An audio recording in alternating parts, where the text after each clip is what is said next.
नमस्कार मित्रों, कथानिधि चैनल पर आज मैं आपके लिए लेकर आई हूँ शिवानी जी की लिखी हुई एक कहानी जिसका शीर्षक है साधो ई मुर्दन का गांव।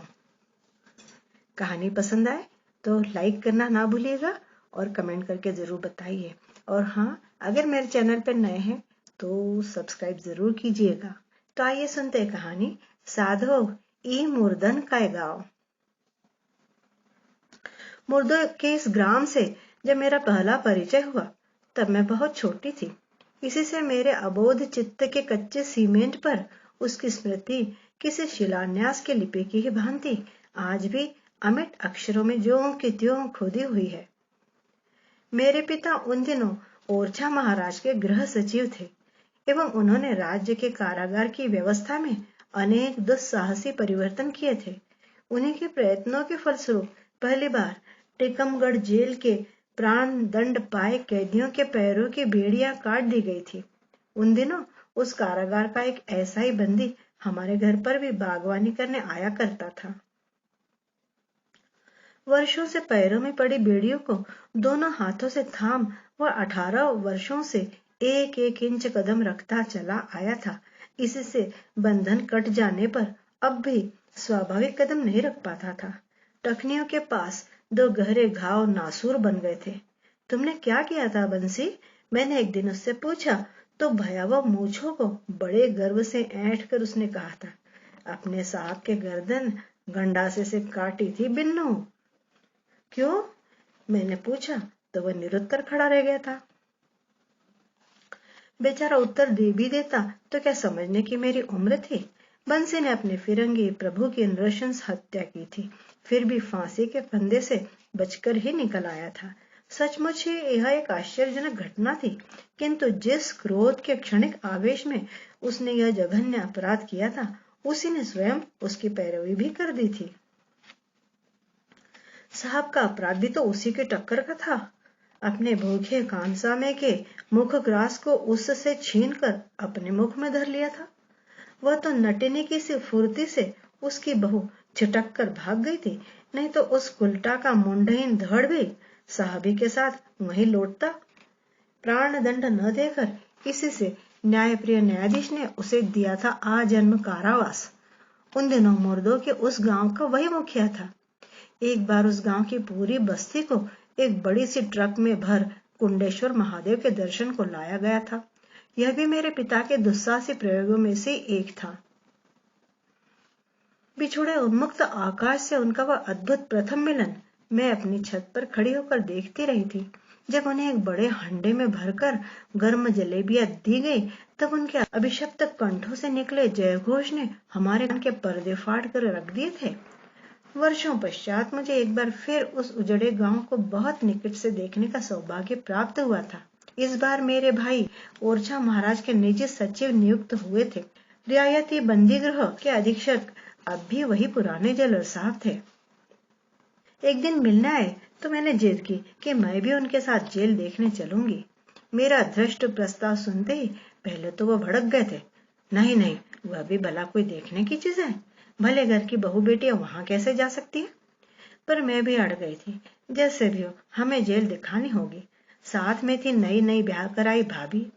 घर से तो हम बड़े उत्साह से चली थीं, किंतु गगनचुंबी दीवारें देखी तो सहम गई। मेहराबदार जंगी ड्योढ़ी पर सुस्पष्ट लिपि में बिना किसी शब्दाडंबर के ही उस भयावह आगार महत्ता जेल लिखे केवल 2 अक्षरों में स्पष्ट कर दी गई थी। आज के कारागार देखती हूँ तो उसकी तुलना में कैसे अपूर्व लग उठते हैं। कारागार ही नहीं, कारागार के अध्यक्ष, कर्मचारी, संतरी, यहाँ तक कि स्वयं बंदीगण भी जैसे समय के साथ साथ एकदम बदल गए हैं। ओरछा के जेलर का व्यक्तित्व भी कारागार के दुर्धर्ष परिवेश के चौखटे में एकदम ठीक बैठता था। तंग खाकी जोधपुरी, हाथ में हंटर और ऐंठी तनी पुष्ट काली मूंछे। पता नहीं अब वह कहाँ है, किंतु जहां भी वह रहे मुझे लगता है उनकी मूंछें अब भी उतनी ही रौबदार, उतनी घनी और उतनी ही काली होंगी। देवता के कंठ में पड़ी पुष्पमालाओं की भांति वे कभी कुमला नहीं सकती।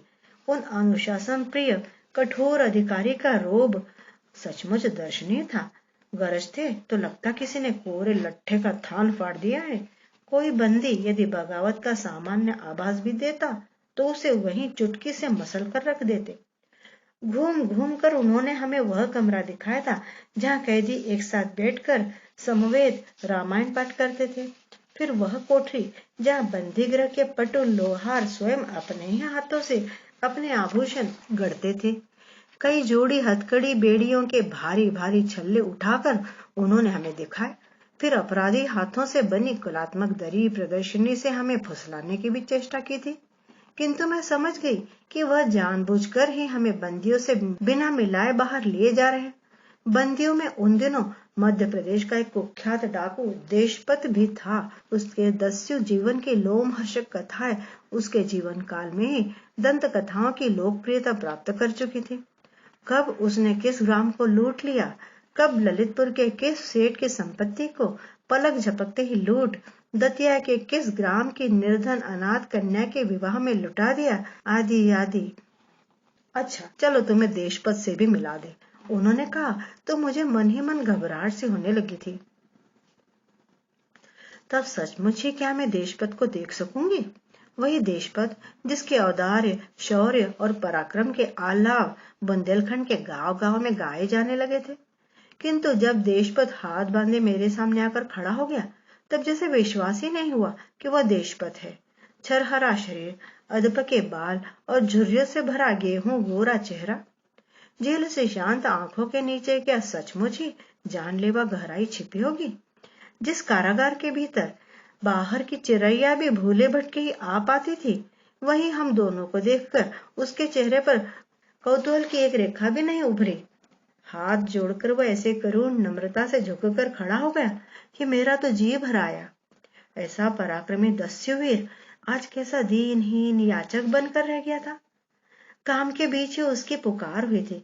इसी से वह कर्मठ मुखिया अधैर्य से पूछने लगा, मैं अब चलूं सरकार? खाने का घंटा बजने वाला है। देशपत की देखरेख में ही बंदियों का खाना बनता है। क्यों, आज क्या बना है तुम्हारे अटोल में? जेलर ने पूछा। वह हंसा। सामने के दो टूटे दांतों से झलकती कर्णचुंबी हास्योज्वल स्निग्धता उसके पूरे चेहरे को भिगो गई। और क्या बनेगा सरकार? वही चने की दाल और रोटी बनी है। जाओ साफ तश्तरी में धरकर ले आओ तो। क्यों बिटिया, इनसे मिलने को तो तुम तरस ही रही थी। देखो इनका खाना भी तुम्हें तरसा सकता है या नहीं, चखोगी? मैंने गर्दन हिला दी थी और पल भर में करतल पर ही तश्तरी साधे देशपत दो मोटी स्वस्थ रोटियां और सकोरे में चने की दाल लेकर आ गया। यही नहीं, उतनी देर में वह दयालु मेजबान चटपट तवे पर ही टमाटर भुंज चटनी भी बना लाया था। मैं खड़ी खड़ी खा रही थी और बिना मेरे आह्वान की प्रतीक्षा किए कई जोड़ी बंदी आंखें मुझे आश्चर्य से देख रही थी। आज भी मैं उस बुंदेलखंडी ढाल सी चौड़ी कठोर रोटी और मुक्ता सी अलग अलग छितरी चने की दाल चटनी के स्वाद को नहीं भूल सकी हूँ। खाकर मैंने अपनी एक और बचकानी फरमाइश से जेलर साहब को चौंका दिया था। मैं फांसी के कैदियों को देखे मेरा घर नहीं जाऊंगी।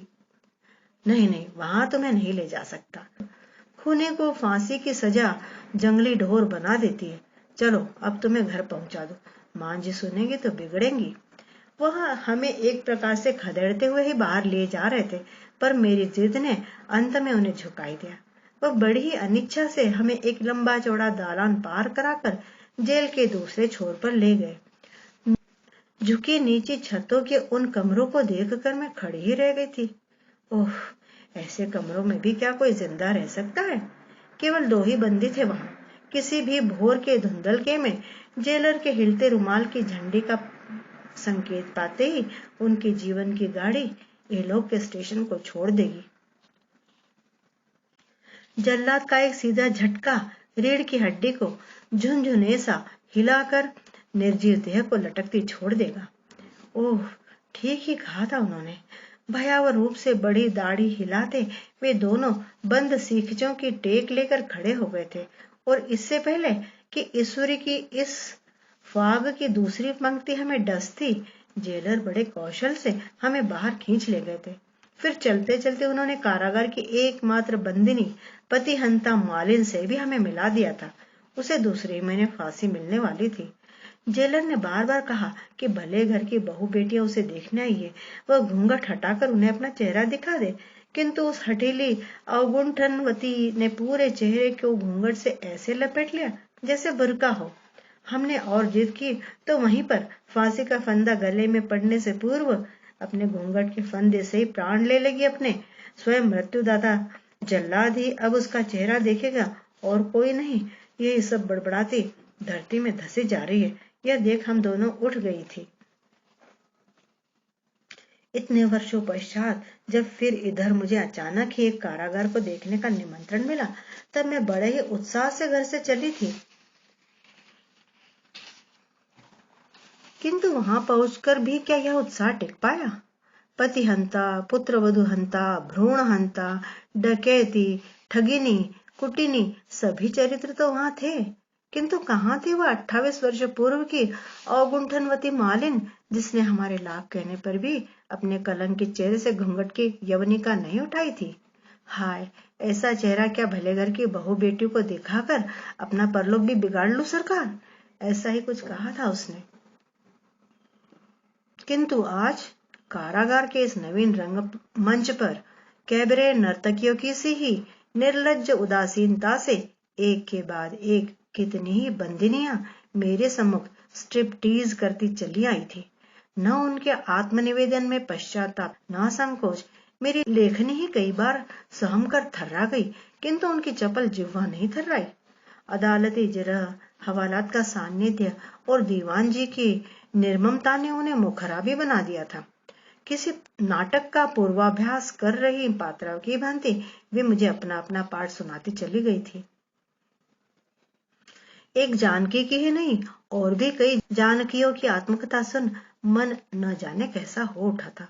जी में आया चुपचाप उठकर बाहर निकल जाऊं, किंतु इसी बीच वार्डन आकर दूसरे रोचक एकांकी की घोषणा कर गई।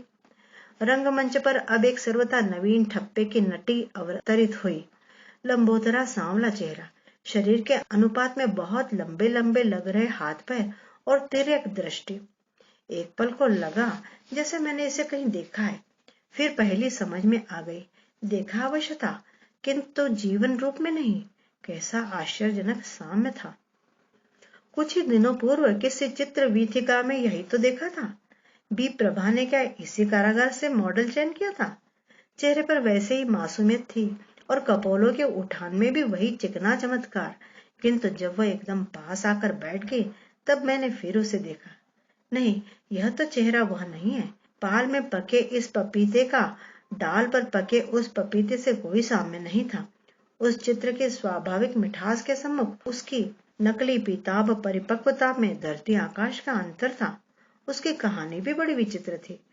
वह एक ऐसे डकैत की प्रियतमा थी जिसके आतंक ने सैकड़ों गांवों को थर्रा दिया था।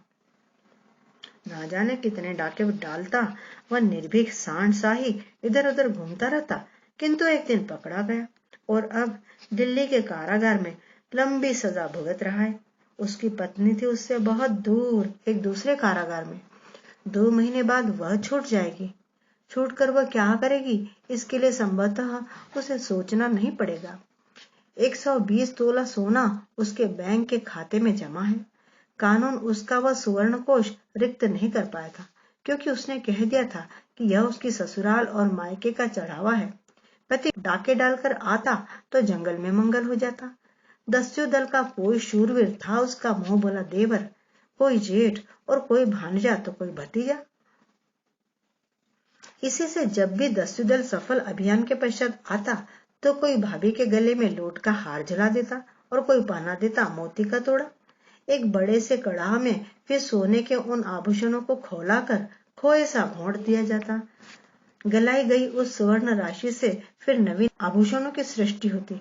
इस प्रकार वह दस्यु दल की पटरानी नित्य नवीन आभूषणों से जगमगाती रहती।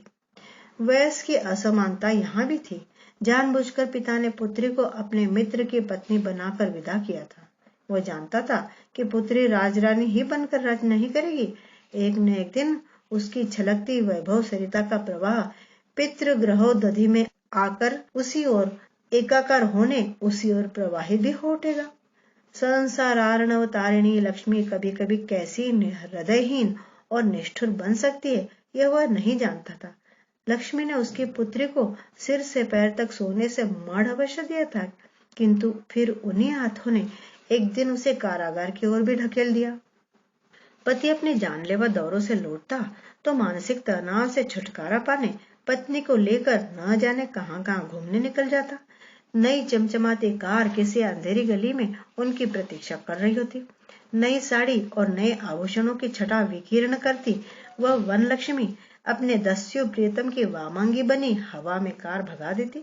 कभी जाते बरेली, कभी लखनऊ और कभी कानपुर। तुम्हें क्या कभी यह नहीं लगा कि तुम्हारा पति डाका डालकर किसी की नृशंस हत्या करके ही तुम्हारे लिए साड़ी गहने जुटा सका है? मैंने उससे पूछा। क्यों? बड़ी अवज्ञा से मुझे देखकर उसने आंखें फेर ली।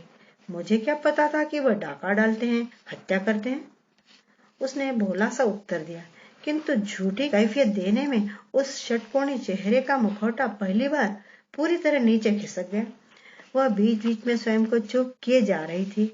जानकी एक बार कहानी सुनाने लगती तो कभी कभार ही रुकती थी, किंतु यह नई नई पकड़ी गई नागिन की भांति बार बार अपनी पिटारी की कुंडली में सिर छिपा लेती। कोच कोच कर ही मुझे उकसाना पड़ रहा था। पर तुम यहाँ किस अपराध की सजा भुगत रही हो? मैंने पूछा। जी 411 की। मेरे पति 7 डकैतियों और कत्ल की सजा भुगत रहे हैं। वह अभी भी मेरी ओर देख नहीं रही थी। फिर मैंने बड़े छलबल से उसकी पूरी कहानी उससे उगलवा ही ली। एक बार जब उसका पति अपने हरिकेनी दौरे से लौटा तब वह बुरी तरह ऊबी थकी टूट सी गई थी। उस अरण्य में ऐसे प्रियतम की प्रतीक्षा जो लगभग उसी के पिता का समवयसी था, उसके धैर्य की कठोर अग्नि परीक्षा थी। दिन रात सुरंग सी अंधी गहन वन वीथियों में वह अपना सुहाग हथेली पर धरे बैठी रहती। एक सामान्य सा विचलित पत्र भी उसे सहमा देता। क्या पता दस्यु दल के किसी विभीषण ने उसकी लंका ढा दी हो। कब कौन सदस्य पुलिस दल से जाकर सांठगांठ कर ले, क्या ठिकाना। उस बार तो वह धैर्य खो बैठी थी। हो सकता था सरकारी खजाना लूटने में स्वयं लुट गया हो, या बैंक के किसी खजांची को गोली से उड़ाने से पूर्व स्वयं उसकी गोली से उड़ गया हो। पर वह एक दिन सकुशल लौट आया। मानिनी का मान भंग करने में उसे इस बार विशेष प्रयत्न नहीं करना पड़ा। गंदे फटे चीथड़ों में बंधी पोटली खुली तो जगमगाते रत्नों की चमक से उसकी आंखें चौंधिया गई। क्या दमकता पीला सोना था, और जड़ाऊ हार की कैसी अनोखे गठन। किंतु प्रिया के कंठ में वह हार पहनाने में उसकी अंगुलियां कांपी अवश्य होंगी। उस नृशंस हत्याकांड के स्मृति आलोड़न ने उसके हृदपिंड को हिला ही दिया होगा। एक गर्दन की शोभा बढ़ाने के लिए उसे एक साथ कितनी गर्दनें साफ करनी पड़ी थी। फिर भी उस परिवार के गृहस्वामी की गर्दन बच गई थी।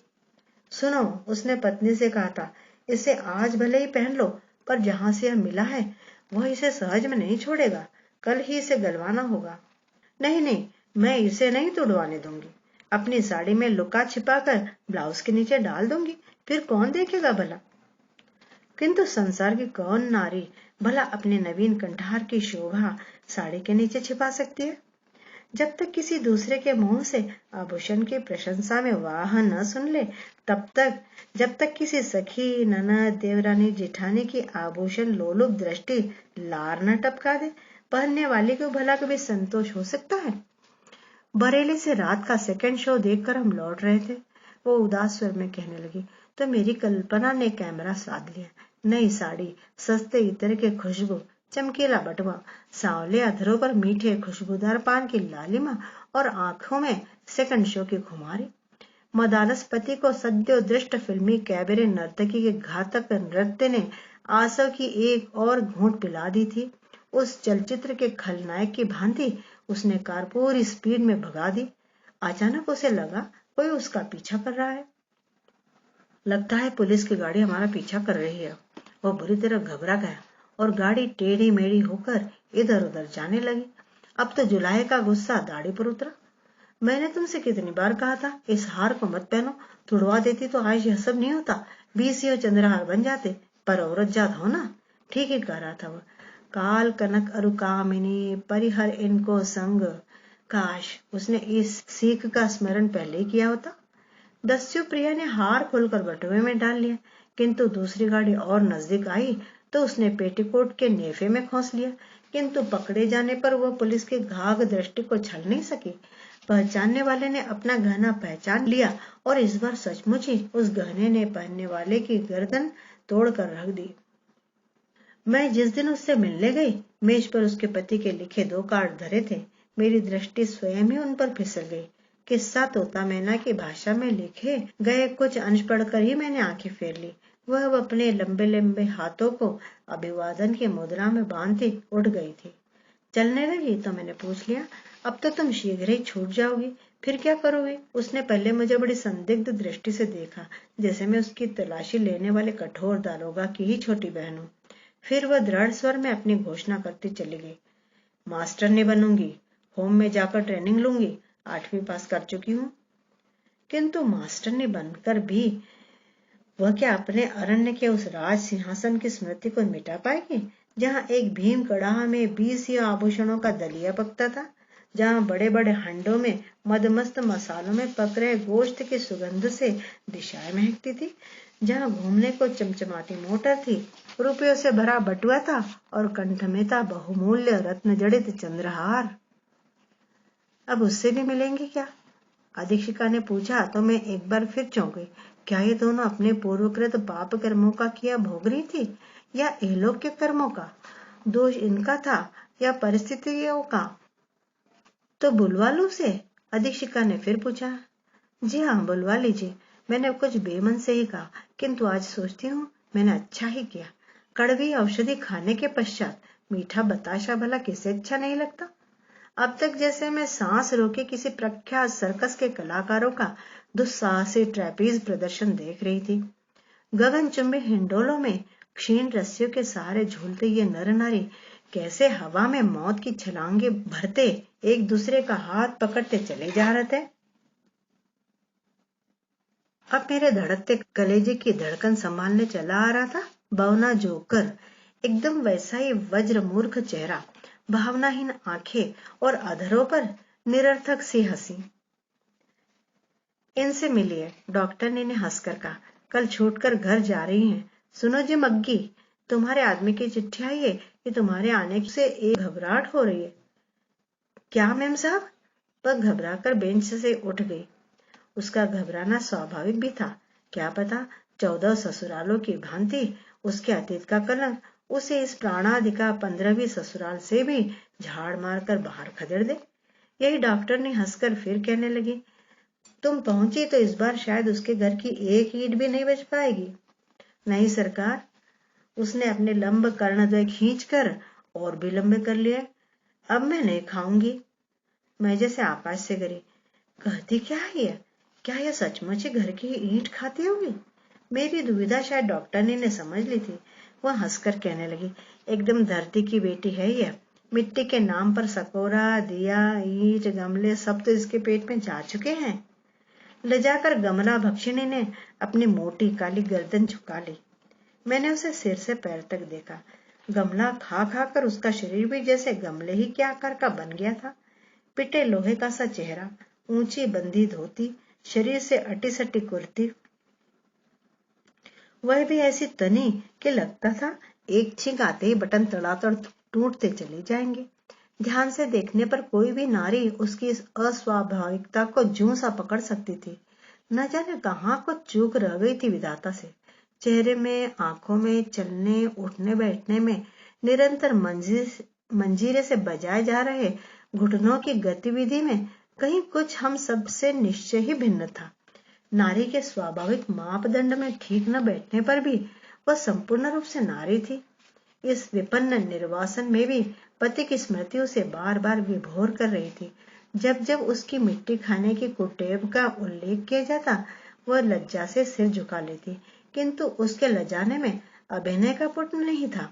किसी नारी की इस विशुद्ध नारी सुलभ व्रीड़ा को कोई नारी ही कर पृष्ठ पर मले विशुद्ध घृत की भांति अपनी सूक्ष्म घ्राण शक्ति से चट पहचान सकती है। मैंने भी भूल नहीं की, किंतु एक स्वाभाविक अबला जीवन की कैसी अस्वाभाविक कहानी थी। वह 15 वर्ष की ही थी कि क्रूर ग्रहों ने जकड़ लिया। सगे जीजा के कुटिल चक्र ने ही इस कोमल किशोरी को हवा में बेवशता से उड़ रही कागज की फिरकी सा ही घुमा दिया। वह देखने में थी एकदम स्याह, किंतु अपने जीवन के 15 वसंतों का प्रवेश पत्र दिखाती यौवन के भर मधुमास में वह कोकिला अम्बुआ की डार डार पर कुहकने लगी। एक एक कर 14 आम्र कुंज उसकी मीठी कुहक से गूंज उठे। धीरे धीरे सरल चेहरे पर कुटिलता का अंगराग बिखर गया। भोली आंखों में कंजर कंदा की चतुर चितवन का आंजन अंज गया। उठने बैठने में पहले की झिझक नहीं रही। अधर से लगे कर संपुट घाट घाट के पानी से भरे छलक उठे। जीजा का प्रशिक्षण संपूर्ण रूप से सफल रहा था। किसी विवाह के लिए मचल रहे प्रौढ़ चिरकुमार विधुर या पत्नी परित्यक्त पति को जीजा ढूंढ लाता। साली को दिखाकर वह विवाह का प्रस्ताव ही नहीं रखता, चट मंगनी पर ब्याह भी रचा देता। फिर विदा के उन क्षणों को वह लाडली सहोदरा और स्नेही भगिनी पति की देहरी छोड़ने में अपने विलाप से धन्य कर देती।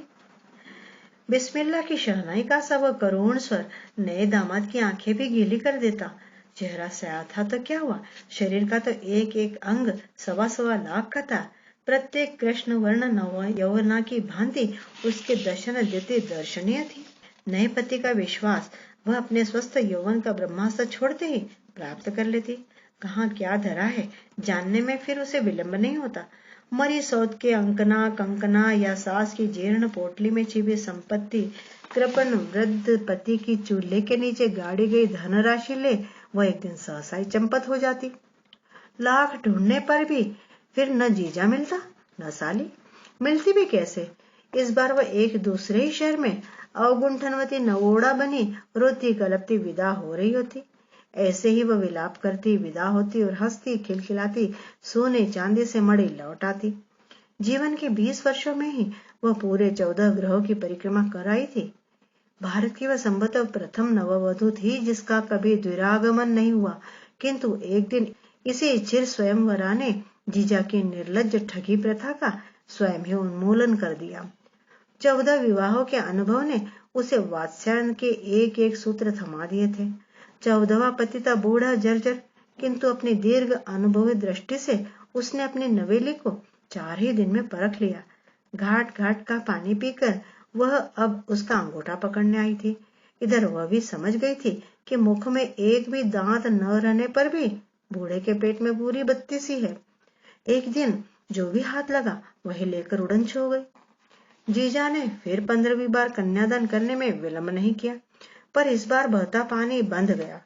रमता जोगी चिमटा गाड़ कर जम गया। 15वें पति से प्रेम करने की मूर्खता कर बैठे मग्गी। मुझे ससा मॉम की कहानी राउंड डजन का स्मरण हो आया। अंतर केवल सामान्य था। वहां नायक ठग था और यह नायिका मग्गी। मग्गी का 15वां प्रियतम लोहार था। गर्म तपे पर जब वह अपने लोहे से ही प्रलंब भुजंग भुजाओं का प्रहार करता तो मग्गी उसे मुग्ध होकर एकटक देखती रहती। कभी जी में आता उसके पैरों पर सिर रखकर सब कुछ उसे बता दो।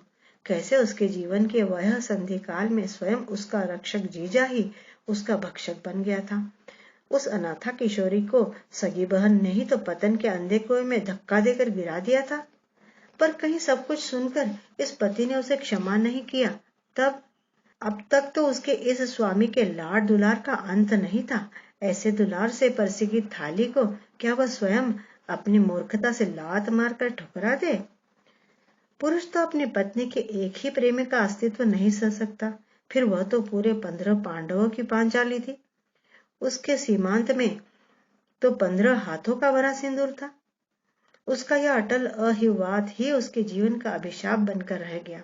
पति ही नहीं, उसकी सास भी उस मातृहीना के जीवन में साक्षात जननी बनकर अवतरित हुई थी। ऐसी स्वस्थ हंसमुख बहू जो उसे जमीन पर पांव भी नहीं धरने देती थी, उसे बड़े भाग्य से मिली थी। जब देखो वह किसी न किसी काम में जुटी रहती थी। कभी सास के सिर में तेल ठोकती, कभी पैर के तलवे सहलाती, कभी उसके पलित केश उठा उठाकर काल्पनिक जुओं का संहार करने लगती। उसे बचपन से ही मिट्टी खाने की कुटेव थी। आज तक सबने उसकी इस बचकानी आदत का मजाक ही उड़ाया था, किंतु सास ने देखा तो चट से टूटे सकोरे दिए लाकर रख दिए थे। ले खा बहू, बड़े लाड़ से उसने कहा था। यही नहीं, पास पड़ोस में कहती फिरती, कोई सिर चढ़ी चटोरी बहू होती तो कलाकंद बर्फी मांगती, बेचारी ने मांगा भी क्या, मिट्टी। किंतु मग्गी के भाग में विधाता ने सुख लिखा ही नहीं था। उधर जीजा पानी से निकली मछली सा तड़पने लगा। क्या हो गया इस बार? कहीं किसी लोभी ने उसके सोने का अंडे देने वाली बत्तख को बीच में ही तो चुरा नहीं लिया? देख सुनकर ही तो उसने साली को ऐसे घर भेजा था जहां मोतिया बिंद से धुंधली आंखों को छलने में उसे इतना विलंब नहीं होना चाहिए था। एक एक कर जब 6 महीने बीत गए तब उसका माथा ठनका। एक दिन वह चेहरा मोहरा यथासाध्य बदलकर अपने 14वें हम जुल्फ का भेद लेने पहुंच गया। भेद लेने में तो वो स्कॉटलैंड यार्ड के जासूसों को भी मात दे सकता था, पर बूढ़ा भी तो पूरा घुटा उस्ताद था। उसकी पीठ में भी आंखें थी। एक तो घुटे ठग को दूसरे ठग ने छला था। उस पर दांत से पकड़ पकड़ कर सेंती संपत्ति चुरा उसे वह छोकरी मिट्टी में मिला गई थी। छले जाने का घाव अब रिस रिस कर नासूर बन चुका था। लुक छिप कर भेद लेने आए शत्रु को उसने लपक कर अपने खेमे में खींच लिया। फिर चला साली जीजा पर वह सनसनीखेज मुकदमा। 400 BC के अपराध में दोनों को लोह कपाटों में मूंद दिया गया, किंतु साली को सजा अपेक्षाकृत कम ही मिली। जिस दिन मैं गई उसके दूसरे ही दिन मग्गी का मुक्ति पर्व था। इसी से काले चेहरे पर खुशी के लड्डू फूट रहे थे। जेल से छूटने पर भी क्या इसे अपने पति और सास का प्रेम पूर्ववत मिल पाएगा? अब तो वह इसकी कहानी सुन चुके होंगे। मैंने दबे स्वर में अधीक्षिका से पूछा, अजी इसकी सास इसे अब भी उतना ही प्यार करती है क्यों, है ना मग्गी? उन्होंने हंसकर उससे पूछा। मुझे लगा अपने सरल निर्दोष स्वभाव के कारण मग्गी अपने सास का ही नहीं, जेल अधिकारियों का भी हृदय जीत चुकी है। अरे बोलती क्यों नहीं? उन्होंने उसे गुदगुदाया। नतमुखी मग्गी के चेहरे पर उदरस्थ किए असंख्य गमलों की सुगंध बिखर गई।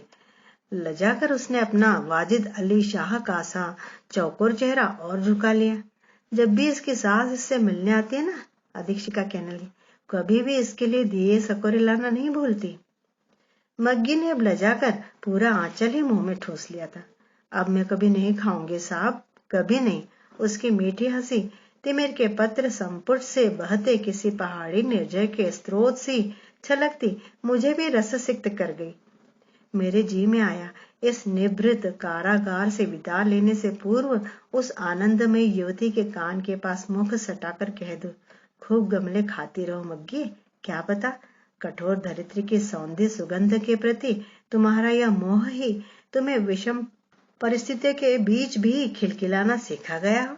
ईश्वर करे तुम्हारी सास तुम्हारे चने चबेने के लिए इसी प्रेम से नित्य दिए सकोरे जुटाते रहे, तुम्हारे काले नटवर नागर के गर्म लोहा पीटते काले भुजदंड मृत्यु पर्यंत तुम्हारी काली आंखों की मुग्ध चावनी बंधाते रहे, और तुम्हारे 15वीं ससुराल का यह द्विरागमन संपूर्ण रूप से सफल बन उठे।